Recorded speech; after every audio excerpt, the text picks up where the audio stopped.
welcome back to a reading of Number the Stars. My name is Mrs. Bearden, and I'm a librarian for St. Tammany Parish Schools. Today we're going to read Chapter 15, My Dogs Smell Meat. Anne-Marie's mind raced. She remembered what her mother had said. If anyone stops you, you must pretend to be nothing more than a silly little girl. She stared at the soldiers. She remembered how she had stared at the others, frightened when they had stopped her on the street. Kirstie hadn't been frightened.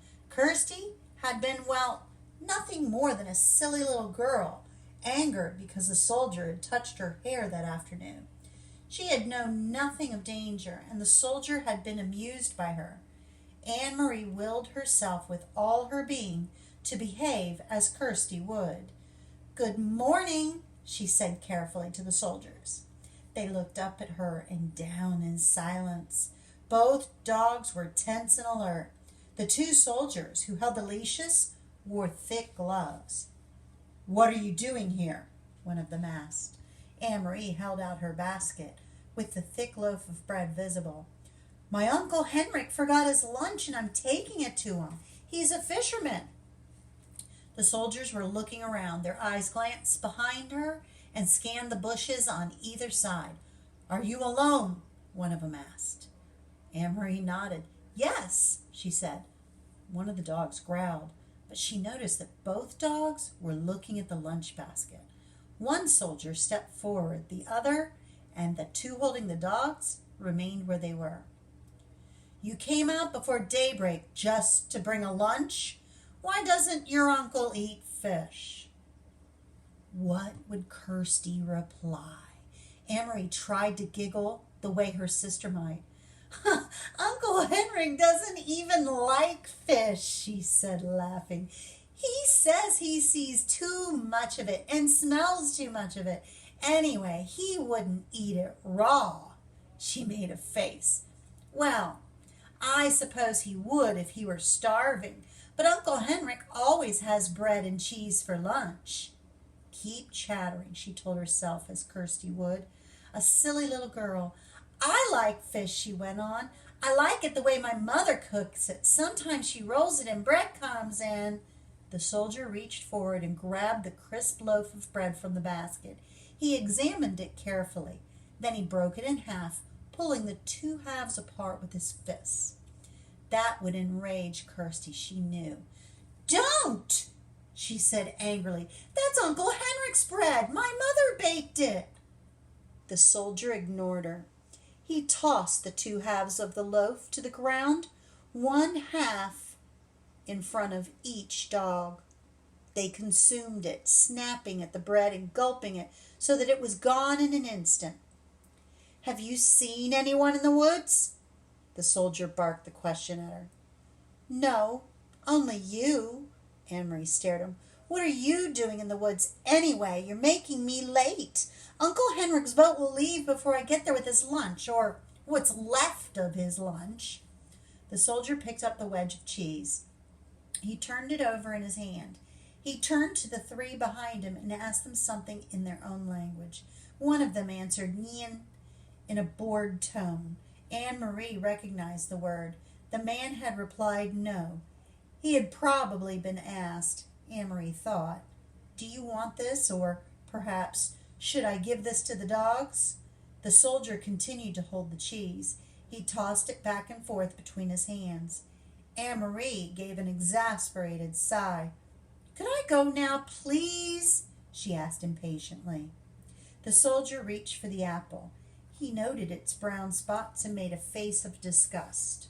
"No meat?" he asked, glancing at the basket and the napkin that lay in its bottom.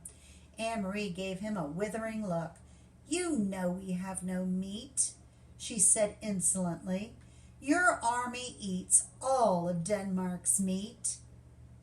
"Please, please," she implored him in her mind, "don't lift the napkin." The soldier laughed. He dropped the bruised apple on the ground.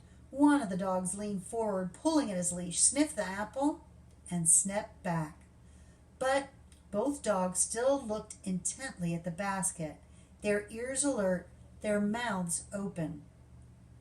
Saliva glistened on their smooth pink gums. "My dogs smell meat," the soldier says. "They smell squirrels in the woods. You should take them hunting," Annemarie responded. The soldier reached forward with the cheese in one hand as if he were going to return it to the basket, but he didn't. Instead, he pulled out the flowered napkin. Annemarie froze. "Your uncle has a pretty little lunch," the soldier said scornfully, crumpling the napkin around the cheese in his hand. "Like a woman," he added with contempt. Then his eyes locked on the basket. He handed the cheese and napkin to the soldier beside him. "What's that, there in the bottom?" he asked in a different, tenser voice. What would Kirstie do? Emory stamped her foot. Suddenly, to her own surprise, she began to cry. "I don't know," she said, her voice choked. "My mother's going to be angry that you stopped me and made me late, and you completely ruined Uncle Henrick's lunch, so now he'll be mad at me too." The dogs whined and struggled against the leashes, nosing forward to the basket. One of the soldiers muttered something in German. The soldier took out the packet. "Why was this carefully hidden?" he snapped. Emory wiped her eyes on the sleeve of her sweater. "It wasn't hidden any more than the napkin was. I don't know what it is." Then she realized that that was true. She had no idea what was in the packet. The soldier tore the paper open, while below him on the ground the dogs strained and snarled, pulling against their leashes.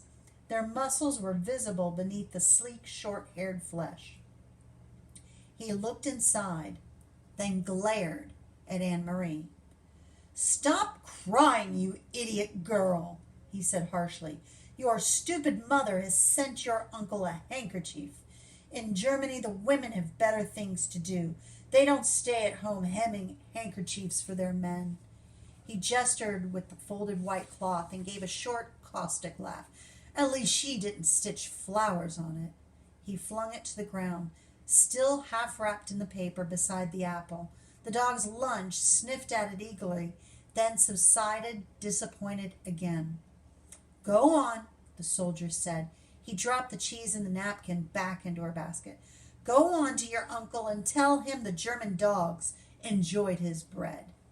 All of the soldiers pushed past her. One of them laughed, and they spoke to each other in their own language. In a moment they had disappeared down the path, in the direction from which Annemarie had just come. Quickly she picked up the apple and the open packet with the white handkerchief inside. She put them into the basket and ran around the bend toward the harbor, where the morning sky was now bright with early sun, and some of the boat engines were starting their strident din. The inboard, it was still there, by the dock, and Uncle Henrick was there, his light hair wind-blown and bright as he knelt by the nets. Annemarie called to him, and he came to the side, his face worried when he recognized her on the dock. She handed the basket across. "Mama sent you lunch," she said, her voice quavering. "But soldiers stopped me and they took your bread." She didn't tell him more. Henrick glanced quickly into the basket. She could see the look of relief on his face and knew that it was because he saw that the packet was there, even though it was torn open. "Thank you," he said, and the relief was evident in his voice. Annemarie looked quickly around the familiar small boat. She could see down the passageway into the empty cabin. There was no sign of the Rosens or the others. Uncle Henrick followed her eyes and her puzzled look. "All is well," he said softly. "Don't worry. Everything is all right." "I wasn't sure," he said, "but now," he eyed the basket in his hands, "because of you, Emory, everything is all right. You run home now and tell your mama not to worry. I will see you this evening." He grinned at her suddenly. "They took my bread, eh?" he said. "I hope they choke on it." And that's the end of chapter 15. The next time I read, I will be reading chapter 16, called I Will Tell You Just a Little. Till next time, Keep learning and keep reading.